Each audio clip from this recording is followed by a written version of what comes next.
So, you clicked this video to see if it's worth starting Genshin Impact now. Well, let me tell you my story and how Genshin Impact has grown to be what it is right now. If you're looking for a short answer, not interested in Genshin's growth or my story, then the answer is yes. Download it right now and start re-rolling for your perfect character and begin your journey. If you are interested in the story, then take a seat, grab a snack, turn down the lights a bit, and enjoy. Disclaimer though, I will not be telling a summary of the story up until now. I'll be talking about how the game grew and what has been added over time, and also what it did to people. 2 years ago, Genshin Impact was released and it was an instant hit. Of course, back then it was called a Breath of the Wild clone and accused of copying other games like Nier Automata of the way the weapons were holstered, but many people enjoyed playing it every single day. The game offered this unique gameplay system where you can cast elemental magic and combine it with other elements to create elemental reactions. I myself enjoyed this way too much and was stating I loved this game every single minute. Other people were enjoying this mechanic as well, and people were trying to figure out ways to optimize this to the maximum. They were also all excited to get their next 5-star, to one-up one another in having the best team and push out the highest number of damage with their team. It was an incredible journey. I myself started day 1 and was playing daily. I got my first 5-star rather quickly, which was Kaching, and it had been my main damage dealer from that day onward. The world is massive. We immediately had access to 2 regions, Mondstadt and Liyue. Mondstadt was green and lush and based on Germany, while Liyue was rocks and canyons and based on China. Exploration was extremely fun as there are these oculi scattered across the regions. Mondstadt is the land of wind, or Anemo. The oculi in that region are called Anemoculus. Liyue is the land of stone, or Geo, so they are called Geoculus over there. There were almost 200 of those in total to be found, and that was amazing to explore and to find them. Alongside these oculi, there are chests to be found that grant experience, so you can level up your adventure rank further. There were puzzles and time trials. But it didn't take long for the Gacha time gate to arrive, as leveling started to slow down and we needed to rely on dailies to get some experience. Luckily, I'm a father and a husband with a full-time job, so I don't have much time to play regardless. And I didn't notice this as much as other content creators, but I still had so much fun in the game and I was exploring and grinding my way to the top. It was soon after release that MiHoYo released their first premium banner character called Venti. I bought crystals and started summoning for him, got him before the pity, and made a pact with myself to gather all premium characters from that day onward. That was my mistake. Gacha games have existed long before, but Genshin was the first game that looked and played like this and have these gacha mechanics. For God's sakes, there are extremely hot waifus and they're locked behind a premium banner. Who wouldn't splurge and gamble away to get them?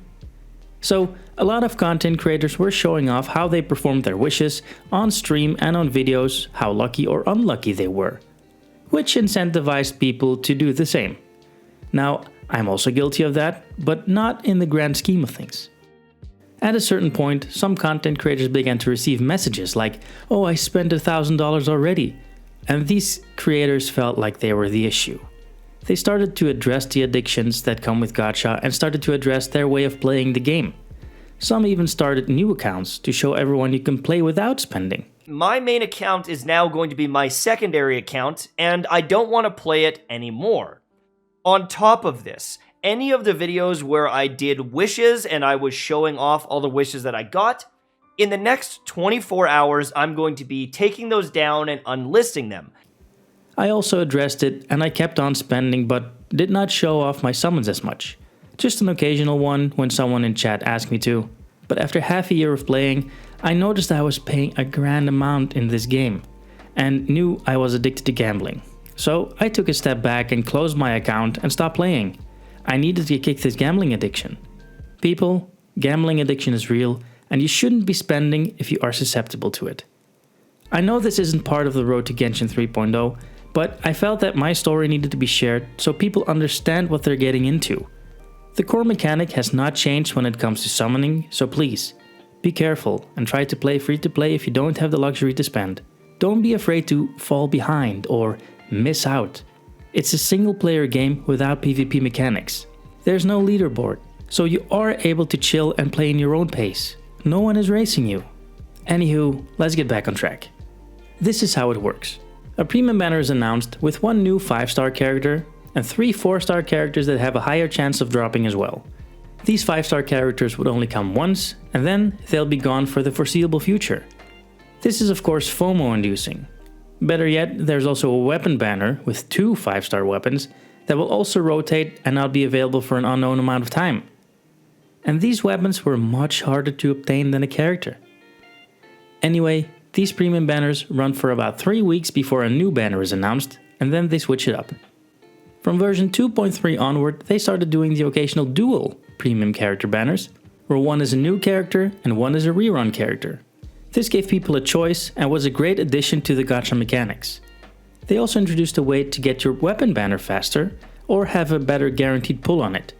It wasn't a great change, but a change nonetheless. Anyway, the better changes I want to mention is the addition of stuff to the world map.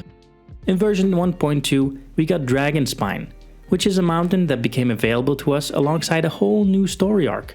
From that point onward, it was mostly just Archon quests and character development stories that were added to it, and it took them until version 2.0 to add another piece to the world map, namely Inazuma. Version 2.1 and 2.2 added more to Inazuma, alongside, of course, more story and character development stories. Then in 2.6, the chasm opened, next to Liyue. We've made it all the way until today at 3.0, where another continent opened up to us, namely Sumeru, the land of Dendro. If you compare 1.0's map to the current one, you can tell that a lot has been added, and I am grateful for this. This means that newcomers, maybe some of you that are enjoying this video, will be taking their first steps into the vast world, will have so much to do. In all that time, we started with 19 characters, and I'm not counting the premiums yet, where 5 of them were 5 stars and 14 were 4 stars. It's a generous amount to summon from, of course, and these 14 4 stars hold 4 characters that are absolutely wonderful to form a team with as a free-to-play. But I'll get more on that in a different video. As the game grew, the number of 19 characters has increased to 49 characters. This is including all premiums. We got an additional 30 characters, where 19 of them are 5 stars. It sounds a little extreme, and that's because it is. That's actually a huge number of characters that are limited behind a timed banner.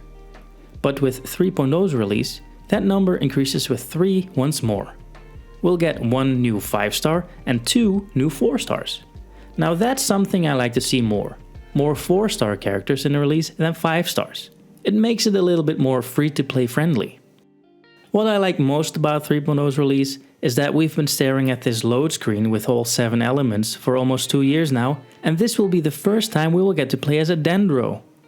Like I said, I took a very long break from the game to handle my gambling issues, and I wanted to return because I actually love the game and I wanted to play it without spending a dime anymore. Now that I'm back, I will have 2 completely new continents to explore and so much more story to catch up on that it will probably take me months on end. And that's something I am happy with.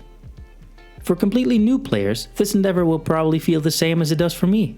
You'll sing as Jasmine and Aladdin soon enough. So, if you made it this far, first of all, you're an absolute legend. And second, yes, it is very much worth playing Genshin 3.0 now, when it has introduced a whole new continent and an all new playable element. For newcomers, exactly the same answer, and I even highly recommend it, but think before you spend. I will release a video soon where I talk about free-to-play friendly methods to get through the entire game. Thanks again for watching this video to completion, you absolute legend. I hope you enjoyed this video, and if you did, I would appreciate a like and even a comment should you have the time to spare. Subscribe for more Genshin Impact content coming your way. This was Glitchy with a Genshin Impact video. Have a good one.